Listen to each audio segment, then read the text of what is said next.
Hey, folks, welcome to another episode of On the Line. Today is a little bit different because we are live streaming for the first time on Facebook.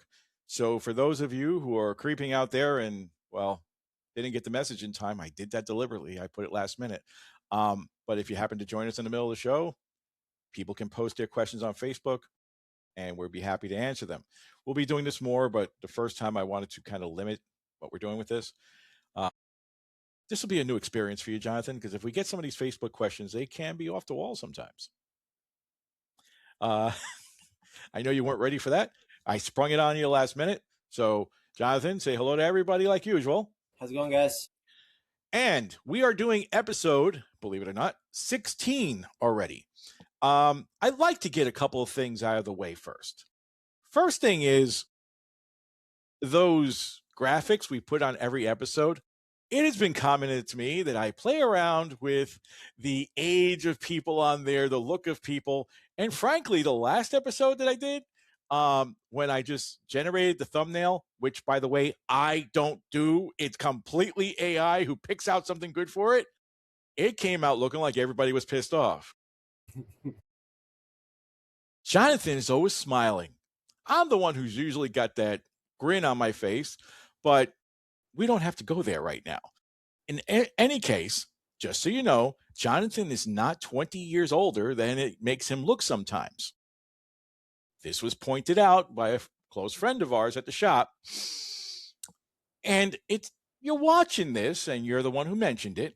You shall remain nameless. I didn't take that personally as an offense. It's cool. Dude, I pressed a button. It wasn't me. That's all I'm going to say about that. But let's get to this episode. So what are we going to be talking about? We're going to be talking about aiming. Now, I've done other podcasts in the past about aiming, and they usually turn out to be pretty popular.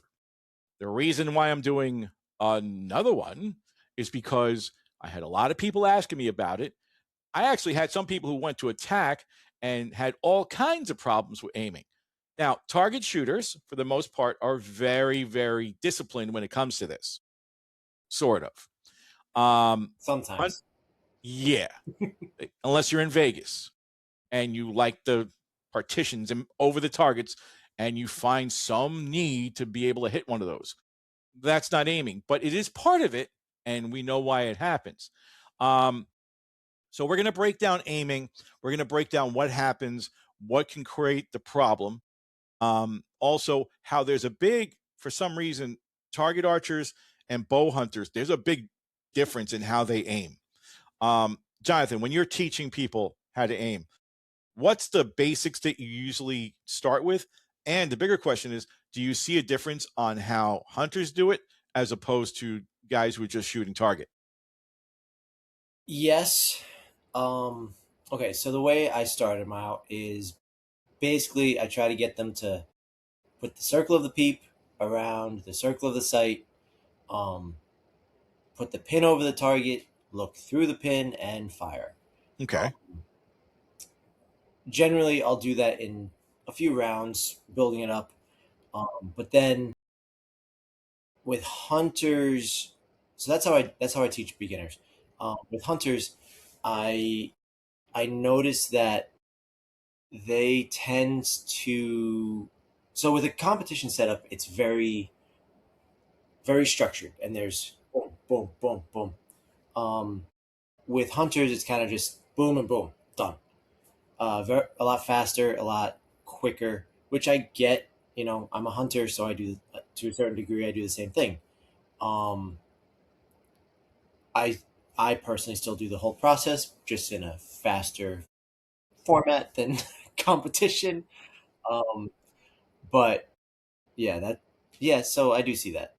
Well, I think that for me, the biggest drift that we see is when you have somebody who's used to shooting static distances, indoor, outdoor, whatever it is, and then they go to 3D. Because when you're aiming in 3D, the world explodes in front of you, and you're like, what the heck is this? Because when you're shooting static distances, it's cool to have a regular aiming system. Me, for the most part, if I'm shooting indoors, I'm set up. I open up my eyes if I want to just have my eyes closed. When I set up, I'm right on the target, but I've adjusted everything for that. When you're shooting 3D, the target could literally be in a corner. It could be up high. Folks, if you've been watching 3D on YouTube, it's not what the finals look like in any way. The final usually done a nice flat open field at different distances. That is not the way a 3D event goes. They hide stuff. They put stuff at weird angles. They actually, I've been to 3Ds and TAC events where people can't find the target. They're looking like they say there's a target at 60 yards. Where the heck is it? And unless you're used to it, because now you're coming out of your norm, it is very, very difficult. For hunters, I'm going to say this. Hunters have a whole other thing on top of that that's even worse than the 3D shooters.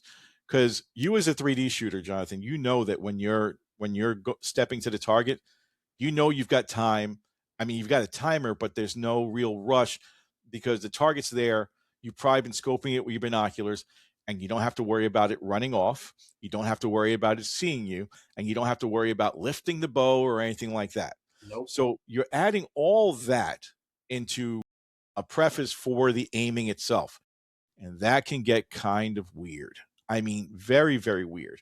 So what I think for most people, okay, I would probably say is if you're going to aim, okay, you have to, you absolutely have to remember that your mechanics matter. Now, this when you're hunting, especially, if you forget your mechanics, a lot of things will go wrong. And that shot at 20 yards that you think is a chip shot because you've been practicing at 100 can turn out to really suck because all of a sudden there's a lot of things that you will forget to do. I can think of 20 things in my head, but let's just say are you normally tree stand or you're ground blind? Where are you hunting from? Normally tree stand. Okay. You're in a tree stand. Perfect. Because that's the number one place where people screw up, especially new hunters. Actually, I've seen people who have been hunting for 30 years still screw up the same thing. Assuming you can get past the nerves and all that you have, because I don't care how long you've been hunting. When you see that first doe walk across your path, it might as well be a 27-point buck. You got the jelly leg. You're not used to it yet. So early season is the worst time in the world. That's why I encourage people that if they allow you to take does in your area, practice on the does, because now don't get me wrong, if the buck walks in, sure, but practice it because it'll make you better and more accustomed to it. I have like a break-in period of about a week during when the hunting season starts, where I'm looking, and when I see that first animal move in front of me, it to this day, and I've been hunting 40 some odd years, it freaks me out. Because like you're like, oh my God, there's something actually moving now. You've got to get over that part. Now, assuming that you get past that, I know one thing in my head that happens to a lot of people and why they miss. I will tell you right now, shooting down is not the same as shooting up or shooting flat. Do you normally take a rangefinder in there with you? Yeah. Okay. Yeah.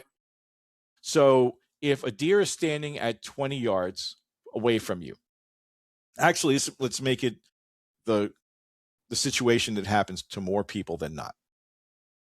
And again, folks, we're starting with the hunting stuff, but this is going to come around to aiming in general. But the deer is at 10 yards. When you're aiming at him, are you aiming high? Are you aiming low? Or are you just aiming for you would normally aim at him if you were shooting flat out? Well, I know my bows pretty well, so I usually aim at 10 yards. Yeah, I'll aim a little low. Okay. So here's the thing. If you calculate what happens to an arrow, and we're getting into arrow mechanics very briefly, but if you calculate what happens to an arrow, if you're shooting down, it's going to hit higher than normally you'd anticipate for it. If you're shooting up, it's going to hit lower. It's called gravity. It's what happens. But when you're aiming, the number one thing that happens, and I've seen this happen to everybody, used to happen to me, and somehow I still wound up getting them, though I did fall out of a tree once, but I'm not going to go there. Yeah, I've got the screws on my shoulder to prove it. Anyway, when you're aiming down, okay, the most common thing that people do is they draw straight at the animal. But when they draw straight, this is how you normally shoot. Jonathan, tell me how many people you've ever seen where they take a shot and they go over the animal's back or something like that. Because instead of doing this and then adjusting and firing, they do one of these numbers. All the time. And that's bad. That is real bad. That just throws you off completely. So So how see, not only they go here, they're also going. yeah. Yeah. So you lose your line. Yeah, your line is gone. They when I was a kid, they used to teach the little teacup, is what I I called it. still do. Which for certain things works. For certain situations, you can literally fall out of a tree because you can go like this and then bend your whole body over, and if he's right under you, you may hit him by falling on him instead of actually drilling one through him. That is very, very common. So we're going to go into how to adjust for that in a moment because there is a way to adjust for that. That's one problem. The other problem that happens with aiming is people look over the peep, people look under the peep because they're nervous. It just happens. Again, you're finding yourself, particularly hunters, in a rushed situation. Now, mind you, we're covering all this stuff and we haven't even gotten to what happens during aiming, but we'll get there. But I want to cover some stuff that people just kind of take for granted or ignore. And this is one of those things. So you're aiming, you've got to worry about that. Now all of a sudden, I can name at least 20 or 30 people that I know in the last, I'm not even talking the last 40 years. I'm talking about the last 2 years, who, if you ask him where did it hit the deer, they do not know. They're like, I don't know. I just took the shot. So you didn't see where it went. Another thing we'll cover in aiming. You didn't even know what happened. And you don't even remember if you were actually looking through the peep or looking under it. Or I got a better one. In the last episode, we talked about what happens if you're putting pressure from your nose on the string. Put pressure from your nose on the string, you are bending the string because it's the loosest it ever is at full draw, and you're actually changing the angle of how the peep looks. So all these things are stacked against you to begin with. And if you're not practiced at it, it's not going to work. You're going to have a problem. There are some people who get very lucky. And the word lucky is important in this because how they do it, I don't know. And they're like, no, I rely on my instinct for it. Sure, you do. You got lucky. That's all I can say because I see how they shoot, and I'm like, there is no way this guy made that shot and knew what he was doing. And when sometimes they videotape themselves, whatever, or someone else is videoing them, and I can see like that was a complete mistake and it worked out. So he was aiming somewhere else. He made a mistake on his release, and it happened to go where it was supposed to. So that's what I call the luck part of it. But let's get into the aiming thing, and then we can deal with the angles and that sort of thing. So the base part of aiming, like you mentioned, is basically line up the peep, line up the pin, scope housing. So there's multiple ways of doing this, and different coaches, different people online, the things I hear, different coaches are going to tell you different things. It depends on what you're shooting. If you're shooting a multiple pin sight, okay, and you've got, say, 3 pins, I'm not going to make it more complicated than that. At one point, I used to run around with a rack of 7 pins inside there. I could do it. Took me years to master it. I don't suggest it for anyone. But what commonly do you see most people using now? Single pin sights, like, or sliders or something like that, or what are they running? I honestly, I see a whole gambit. I see single pin sliders. Um, I see 3 pins and I see 5 pins. Okay. See a lot of it. So when these people are aiming, what do you normally tell them? Do you tell them to center the whole housing and then just put the pin on the animal, or do you tell them to center the pin in their peep?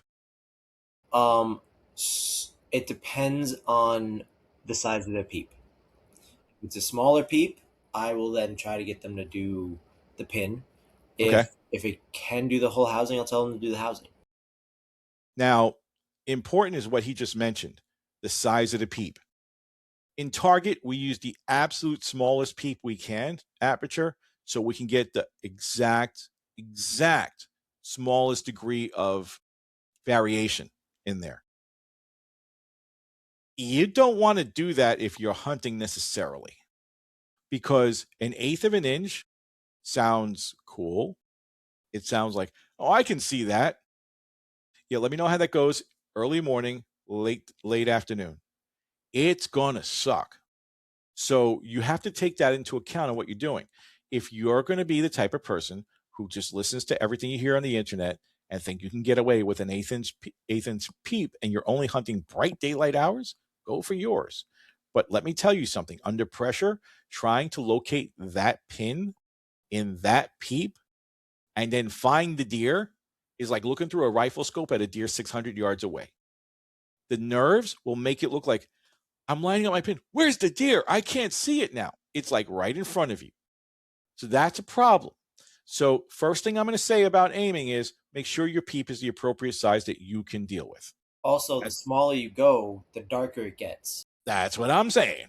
Because dusk, oh my God, you've got no light in there. And if you're hunting out of a blind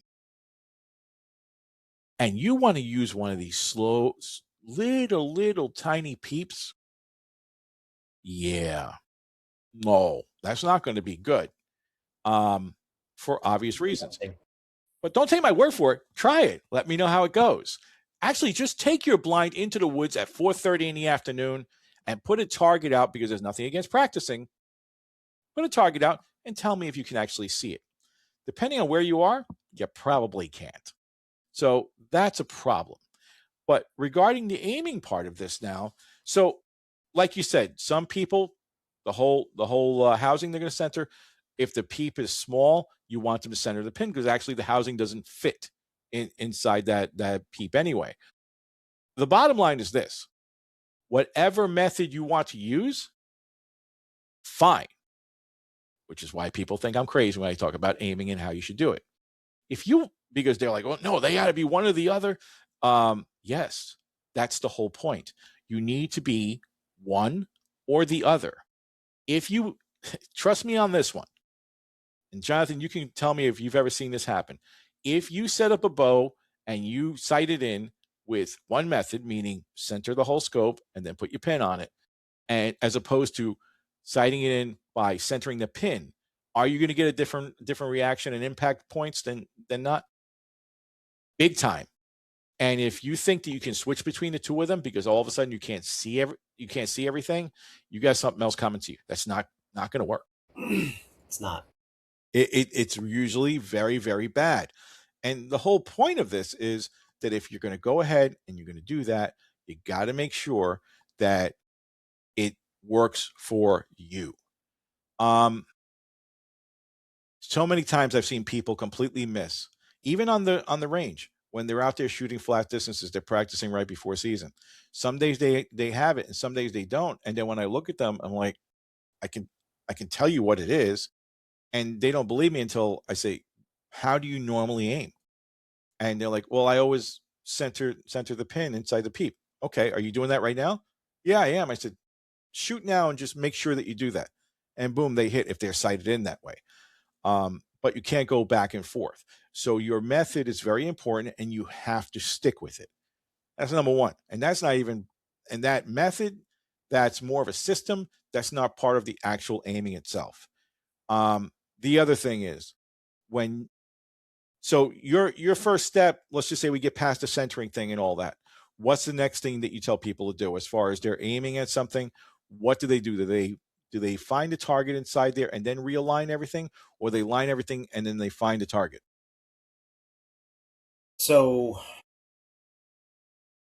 I try to get them to align everything, get on target, and then yeah. So I try to teach them to do it that way, where you line everything up and then. Mm-hmm. Um,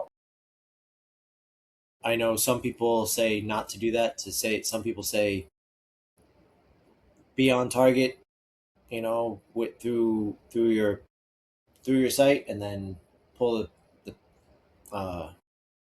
peep in front of your eye, and then line everything up. Kind of. So I mean, I personally line everything up and then come down onto my target.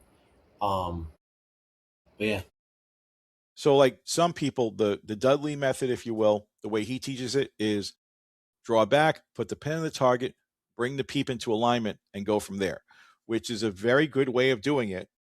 Most people completely forget the first step. And then they're like just going like this. And the worst thing you can do, which is my number 2 point of aiming, is going to be mess around with your anchor after you've already brought it to your face. That's a problem. So if you do one of these where you're here and then all of a sudden you've got it lined up and you need to make an adjustment where you're going like this or you're going like this, bad things are going to happen because you just changed the way you're looking through the peep. And the Hamsky peeps, the specialty archery peeps, most people these days, even with the hunters, are using tubular style peeps. Okay. They provide good shade against the sun coming in and blinding you on there. So most people still use the regular round peeps. There's nothing wrong with them. But for people who use the tubular ones, you've got to be aware of one thing.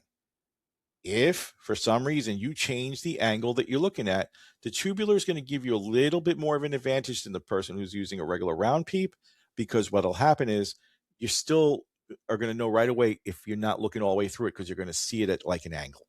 So you can use that to your advantage.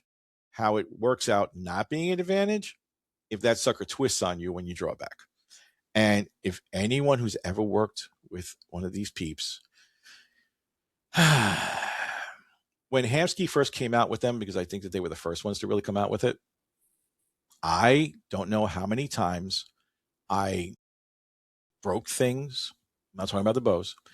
I stormed out of the shop in anger because no matter what, the first ones were back in days when string materials were not all that great. And no matter what you did, they always wound up turning on you. Drove me crazy.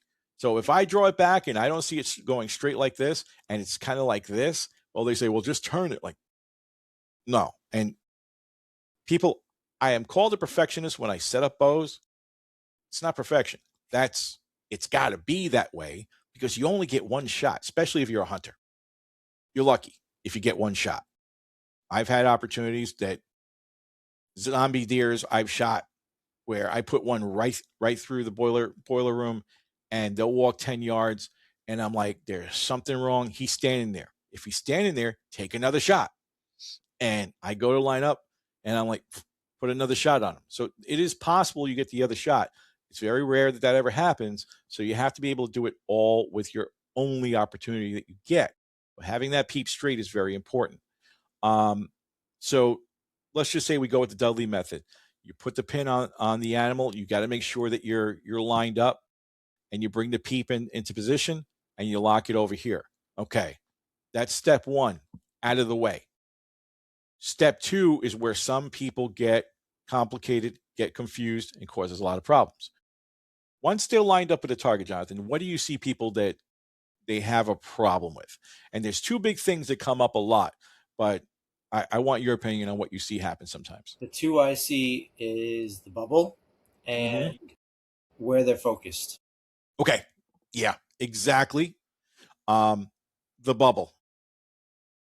You're going to use the bubble to get you there. After it's there and centered, unless you're holding for a very long time, and folks, I know a lot of you guys think that you are such macho man. I can hold on a deer all day. No, you can't. Actually, a very popular person just found that out. But I'm not going to go there. I'm not going to mention what happened with him.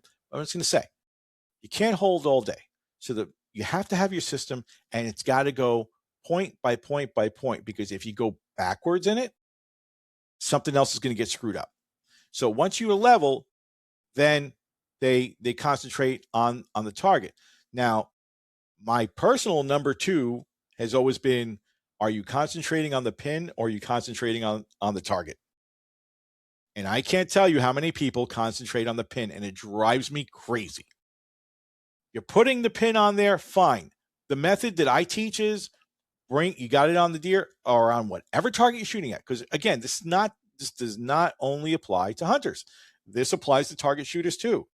especially like the kids that I teach, I find a lot of them will start aiming and then go back from putting on the target and start focusing on the pin.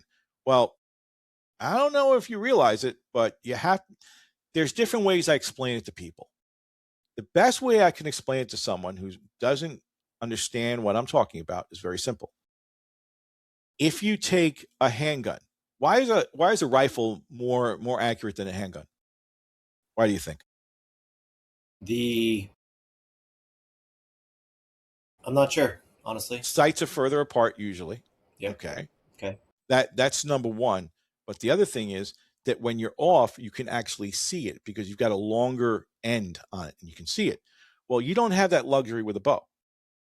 And what will happen is if you take your eye off, you put the pin on the target, and then you are now looking at the target, but then you go back to concentrating on the pin, you don't realize that that pin could be doing this, it could have moved, but it'll still look like it's on the target because the target that you're not focusing on is this big and you'll think it's right there.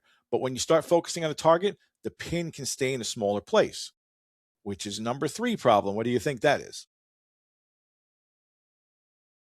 I'm not sure. Pick a spot. How Yeah. many people do you know that don't pick a spot? Yeah. And I hear this excuse all the time. You see it in 3D because what's the difference between 3D and target as far as what you're aiming at? You can see the spot. There's a target. Now, with animals and in 3D, that's why they make them like this. 3D, sometimes you can see the rings that they put on there because they're carved into the animal, depending on how far you are. You can see it with your binoculars, whatever. But animals don't have targets on them. So that makes it really, really common for someone to have an issue because they're looking at the target, okay, but they're not picking a spot. When they don't pick a spot, it's very common to aim at the whole animal, which means you have no idea if you're aiming directly at the spot you're looking at or just in a general area. And the way that you're angling and everything else, it may look like you got it in the right place because you're not picking out something, a definite small spot. It'll go way high, way low, to the left, to the right. It could be a disaster. So that's why we tell people this. The other thing that happens when you're doing that is when you're aiming and you don't pick a spot. I tell people the most critical part of aiming is, and they think that aiming just starts, you get it there, and then you fire and it's over. No. When you fire, okay, your aiming has finished part 1. Part 2 doesn't happen until you watch the arrow go because you're aiming, your eye is locked, you fire. If you don't lock your eye on that arrow and you can't actually, people just try this if you've never done this. Follow the arrow to the target. See what the most accurate shooters can actually see the arrow as it travels the entire way, which means they're not moving the bow out of the way and they're not flinching their head. They're not doing anything like that because everything that you do once you fire has to do with affects the impact of the shot, where it's going.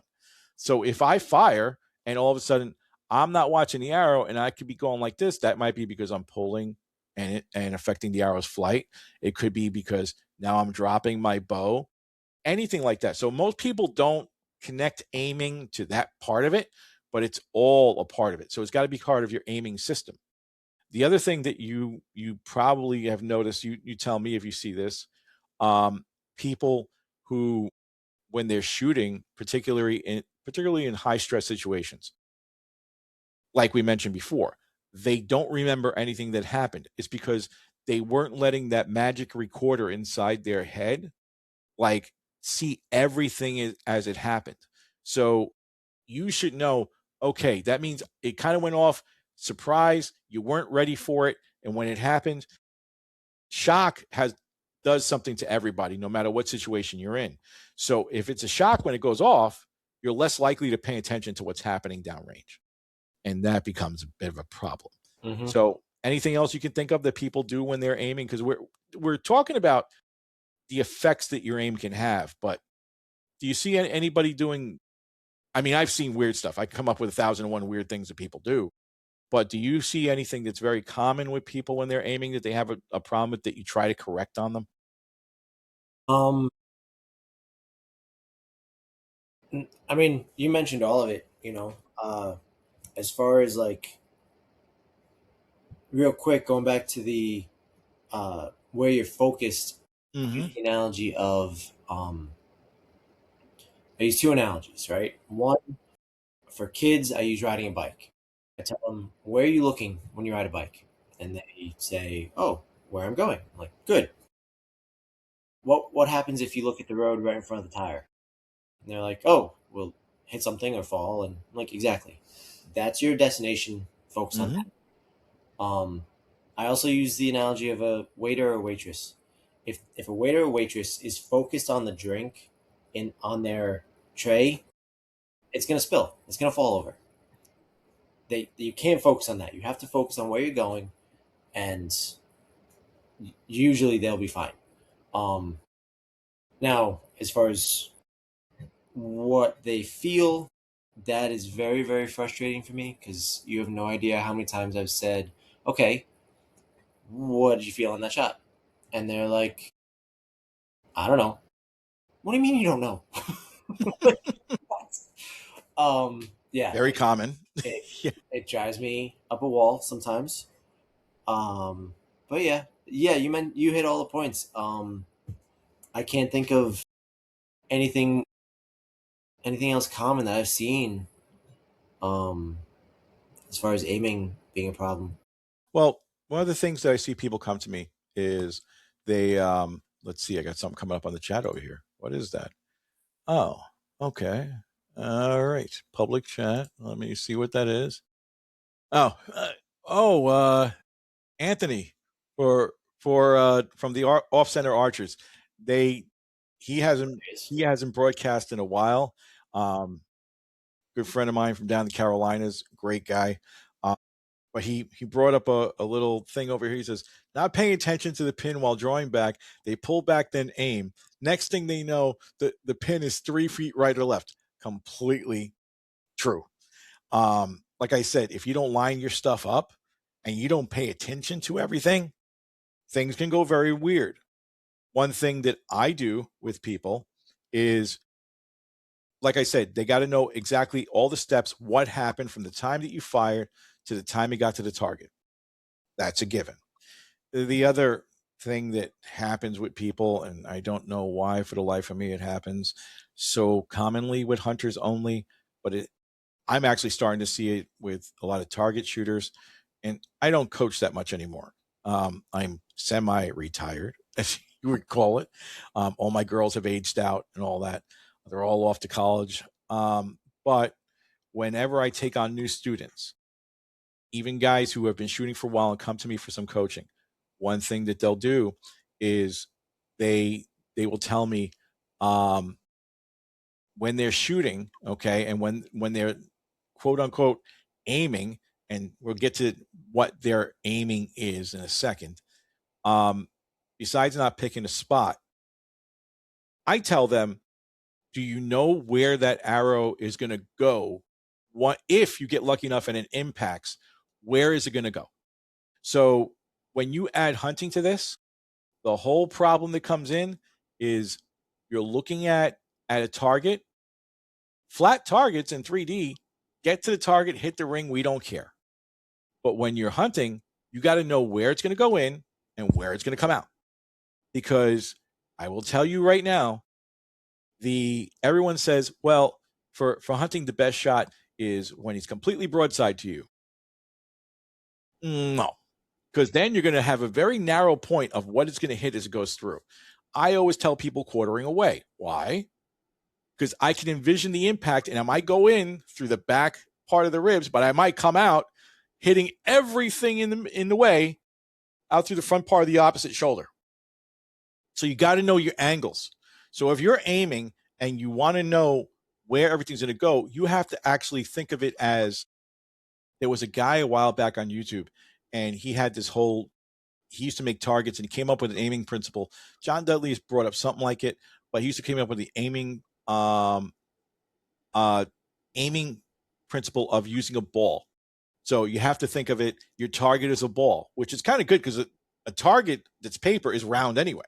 But if you think of a ball sitting inside where you're trying to hit, you got to make it through the biggest part of that ball possible. If you just catch a little bit of the ball, you're not going to do any damage. So you want to make sure you go through the whole thing. And a lot of people, when they're aiming, don't take that into consideration. They don't take into consideration where it's going to start and where it's going to end. And it sounds like a lot, but you have to calculate all this in your head. Now, when you're first starting out, trust me, you're not going to want to touch any of this because you're going to be like, I just want to hit it. Okay, fine. Just want to hit it. But when you start adding angles like tree stands, you got to know how that's going to work. So you got to aim. The easiest thing I tell people, and this is part of the aiming system, if you don't know how to calculate that in your head, just aim for where you want on the other side. What does that mean? So let's just say that I'm looking at a target at an animal that's 20 yards away. If I'm uncertain what angle I should use to come in, to go out, then fine. Where do I want to go out? And that's what I'm thinking of. And I'll look through the animal and I'll find, so if I want to come out his lower part of his chest in the front leg, I know that I can't hit that if I'm going through the other one. There's no way. So I'll aim further back and I'll see the angle. So I'm aiming like this and I'm literally visualizing it going through there so I know where my spot's going to be. And if you do it like that, you actually hit the intended point through the other side of the target. Mm-hmm. So if you do that, it takes some of the guesswork out of it because now I'm aiming at the opposite leg and I want to hit it this way. When I fire, it's going to go right through towards that opposite leg and do its intended damage. But if I just aim like, oh, I just want to hit it there, I might not hit anything that it's important, might not hit anything vital. And for anyone who watches hunting videos these days, tell me, do you see a lot of people that it really looks like it's a bad shot, really far back? If they are shooting a broadside animal and they hit it really far back, it probably is. But if they're shooting at an angle, they all look like they're far back because they're shooting it going like that. So, I hit him a little bit far back. Well, no, he actually hit him at the right angle, and that arrow probably came out the other side towards the front. Fine. It's a misconception about how that works. But if you aim properly, it works very, very well.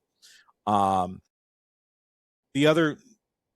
what else do you see? So people are, do you tell them that they got to learn to shoot from a tree stand as opposed to shoot from the ground?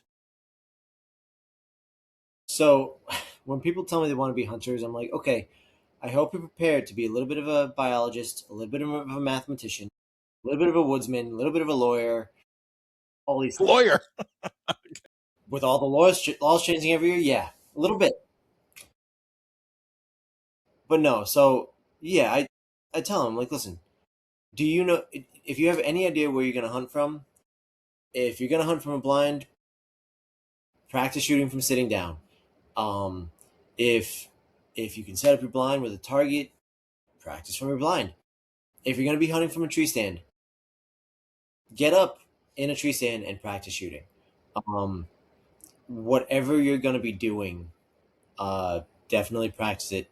If you're gonna be in a saddle, if you're gonna be in a climber, first off, if you're gonna be in a saddle and a climber and you've never done it before, practice. Just a little bit. Don't get me started on that. I bought my tree stand at Dick's. I'm going hunting in the morning tomorrow, and I'll put it together when I'm at the stand. No, you won't. No, it'll be laying there next to the tree you intended to shoot from. Heck, at the shop, we even tell people practice in your hunting clothes. Right? Practicing in all your clothes right now is gonna suck because you're gonna be sweating like crazy. But you need to know how it all works, and you need to know before you get out in the woods. So why not just be uncomfortable for a half hour, sweating like crazy, and but at least you'll know. Okay, my wrist strap feels good on this sleeve. I need to wear an arm guard on this sleeve because the arm is too puffy, whatever. Um, it would really stink to find out all of these things on an actual animal. Okay. And what I would say is the core of aiming is remembering to do all your steps. Even if you do them in a different order, I really don't care. Get them in there. This way you can have some semblance of repetition in there. Because aiming done differently every time winds up with a different impact point every time, no matter how you look at it. And no matter who you talk to, whatever, it's going to happen. Now, lately, there's been a lot of coaches, one or two in particular, who will tell you, all right, well, when you're aiming, line up everything and then bring it to your face, whatever. Um, for people who have been shooting for a long time or people who are used to shooting 3D, that's great. The average person who doesn't shoot that often, which you say is about 75% of the people who go hunting. I'd say more than that, actually. Yeah, because they start like season opens September 1st. I'm practicing the week before it opens. So the system is not burned into their brain for what they're going to do. You brought up the point of the level. The level is very important because if your bow is off level, first of all, it doesn't do what people think. If the level is off, okay, it does one thing. And what it does is it actually increases or decreases, well, it'll take the gravity force and change it on the arrow. So if your bow's not level, say you're holding it like this, the arrow's going to fly straight. But if you tilt it like this, gravity force is pulling the arrow this way. And then as it flies, the gravity is going to impact it more. So it's going to start falling off, which changes your impact point. That's why getting it level is important. For the most part, if you're going to train yourself to do anything, is only look at the level once, unless you're holding for a long time. Look at the level once, because then you got to concentrate on putting everything else together. If you bounce your eye back and forth, the problem with that is most of the time you're going to wind up forgetting to pick a spot again, because you're going to come back, you're going to look, you're going to pick a spot. People who there's always the big thing: do I need a verifier? Do I need a clarifier? Verifier clears up the pin. A clarifier clears up the target. You need a verifier if you have a really hard time seeing the pin at all. Because if your eyesight is that bad and you're looking at your rack of pins or even a single pin, and all you see is in front of you because your eyesight just doesn't work that way, then you need to get that verifier. If your target is kind of blurry in hunting, you don't see a lot of scopes people shooting hunting, and you don't see a lot of lenses. But sometimes getting a clarifier will help you see the target better, so you can look at it. Fair warning: if y'all have never hunted with a clarifier or a verifier in your peep, don't go hunting when it's raining. Pray that you don't get dust or dirt inside there, because all of a sudden you'll look and you're like, why can't I see through my peep? Well, because there's a little tiny thing like this and it's sitting on top of your lens. So you got to be careful. It just adds an extra thing to it. People have a problem aiming if they're wearing glasses. The best one is, how many people do you know that their aim changes when they're shooting indoor all fall? They go outdoor and they think, I'm going to be cool like everybody else. I'm going to shoot with my sunglasses on. You ever see a problem with that? Because now all of a sudden, I don't know if you can see this in the camera, but when I'm looking, I turn my whole head and I look straight through the peep, right? These people who put on sunglasses, they tend to put on sunglasses that for one reason or another, and I've seen $1,000 pair of sunglasses have the same problem, where there's a gap in the bridge of your nose for some reason, between the lens and the bridge of your nose.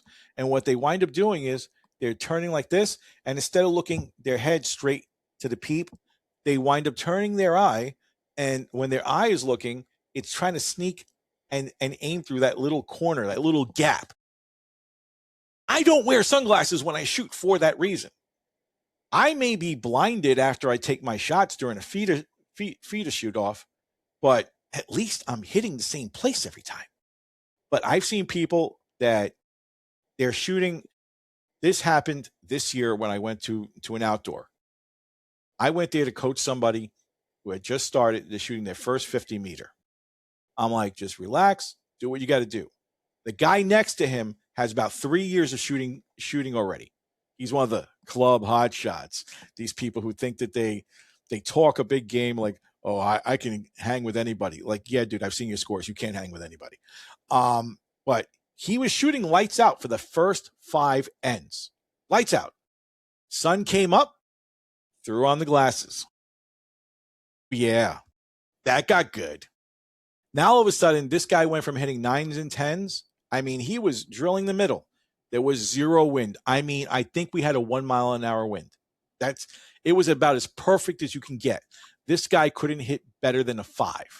He was hitting 5s and 6s. And the way they do, feeder shoots over here, everybody brings their own canopy, whatever, and you sit under the canopy, when it's not your turn to shoot and everything. So I'm talking to this guy and I'm telling him what he's got to do to get ready for the next end, whatever. Then I see that I pick up my binoculars and I'm looking and I'm like, hey, yeah, that dude just did it again. He shot a 2, he shot a 3. And he's sitting in the one right next to us. And I looked over and I'm like, you having a big problem, man? He was like, by end 5, you were doing great. But since then, and it looks like you've been having a problem. He's like, I don't know what it is. I said, all right, Versace, how about taking off your sunglasses and trying shooting without them?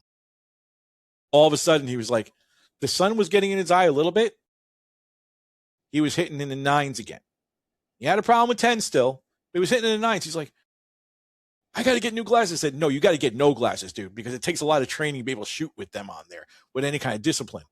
And it made a big difference for him, but people don't realize it. So if you wear glasses normally, I always tell people, shoot as you practice. If in everyday life you wear glasses, shoot with glasses if that's what you're going to do.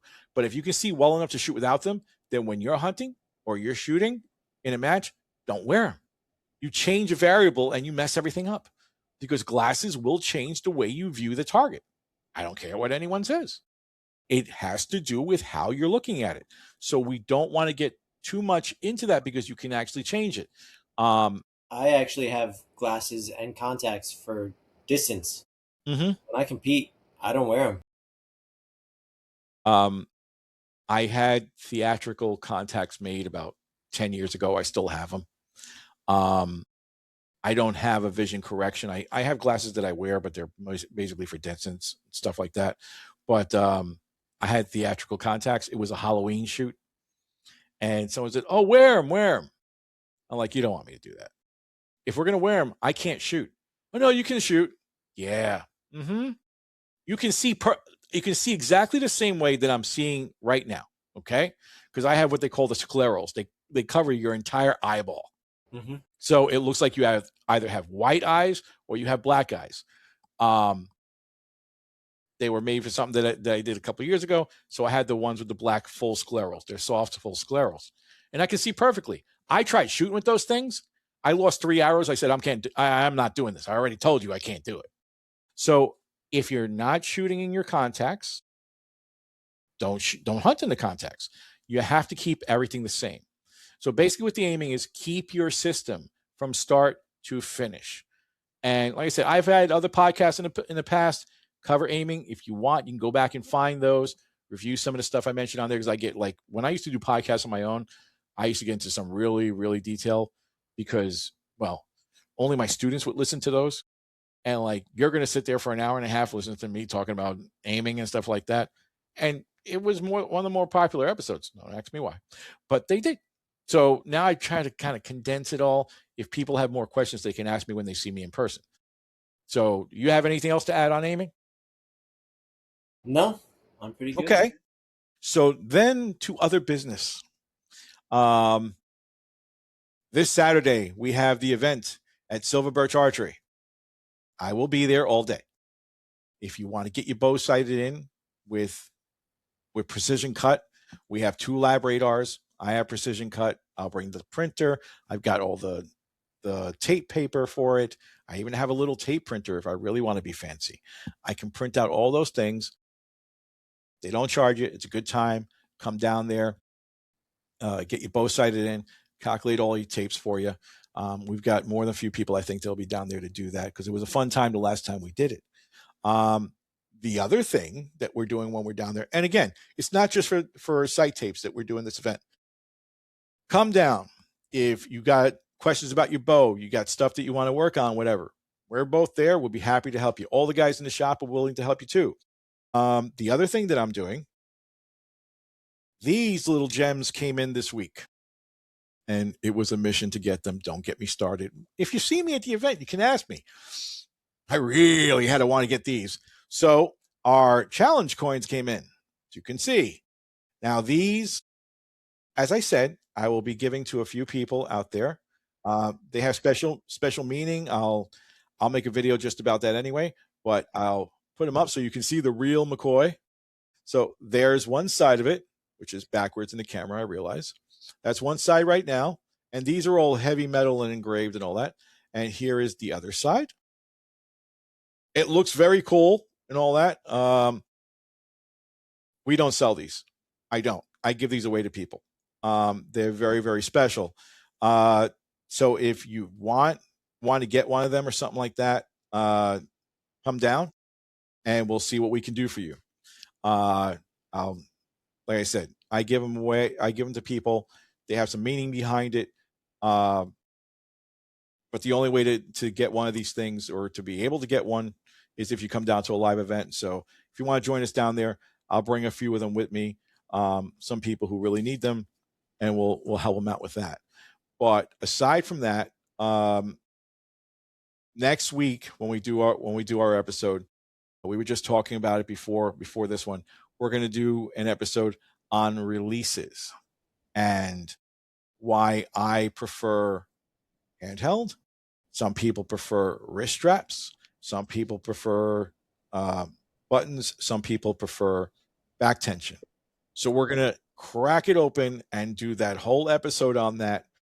I'm sure we're going to get a lot of hate from that one, because some people like it and some people don't. But that's for next week.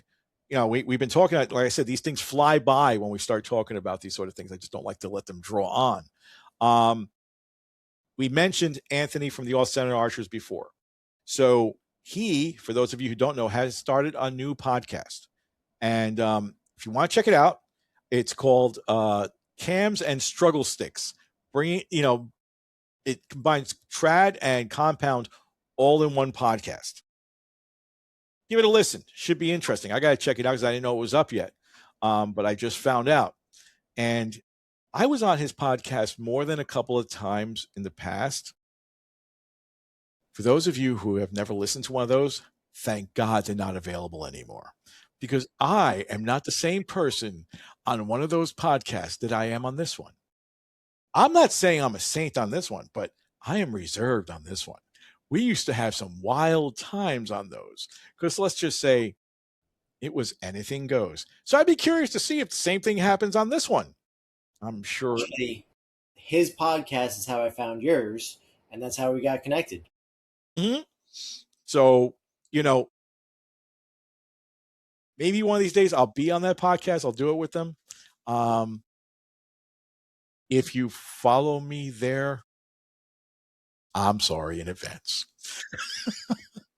In my old age, I'm not as crazy as I used to be, but yeah, I may just let it all go. Anthony, it gets lively. Oh yeah. I mean, we had one episode where I went off so bad. The next day, I had 5 different company reps asking me, "We're sorry, we didn't mean to do that." I'm like, I wasn't even talking about you, dude, because I was like that threatening the podcast. I'm like, I wasn't. Well, but if you're sorry, you really should be. And then just started on a whole other rant. But anyway, like we said, event is this week. Jonathan, what time does it start? What, 10 a.m. or something like that? 10 a.m. Yep. 10 a.m. at Silver Birch Archery. When I put the podcast notes, I always put the address for it in there. If you have any questions, be sure to just call Jonathan and ask him over there at the shop, or you can email me. But that'll do it for this episode. And Anthony has put in, both of you are very welcome and anytime you want. Well, that'll be fun, because if we do that, I'm gonna seriously need a cigar and have to calm down for that, because otherwise, that side of me that's been so tame for the last couple of years, I don't remember when the last time we did one of those. But heck, the last time I heard Anthony was on your podcast. Yeah, episode, I think 62. And that was a mellow one because it was on my side and it was being controlled on his. Yeah, wouldn't like that. Just let us know, Anthony. But yeah, that'll do it. We'll hopefully see some of you down there at the event this Saturday. Like I said, we'll have some of these. So not everybody gets one of these, but like I said, special people. These things are really meant for people who need them, and I'll explain that. I'm recording another podcast, particularly about this. That'll probably come up tomorrow, maybe Thursday. Yeah, I got to get through that one, but whatever. It's probably going to take 55 takes to get through that one. Anyway, so hopefully we'll see you all at the event. If you have any questions, you can email us, highpowerarchery.com. You find my Instagram, which sucks because I haven't updated it. Jonathan's Instagram as the Silver Birch Viking is there. You can always find him on that one. Podcast is doing very well since we brought it back. There are other episodes that I recorded, which are being redone and cut by one of my girls. Just putting it all together. But now, as I mentioned in the beginning, that I have AI, who knows what else I'll do with that? Imagine the things I can do with those now. I'm going to turn Jonathan into Santa Claus for Christmas episode or something. We're going to do something wild like that. So he says, both of us are very welcome anytime we want to be on the podcast, and it'll be Roundtable 3.0. Like I said, thank God those episodes aren't out there anymore, because Roundtable the last time was different. That's all I'm going to say. That was a lot. So, like we always say, hope you join us at the event. It's never goodbyes until we see you next time. So until then, stay safe, shoot straight, and we'll see you on the next episode. Bye, y'all.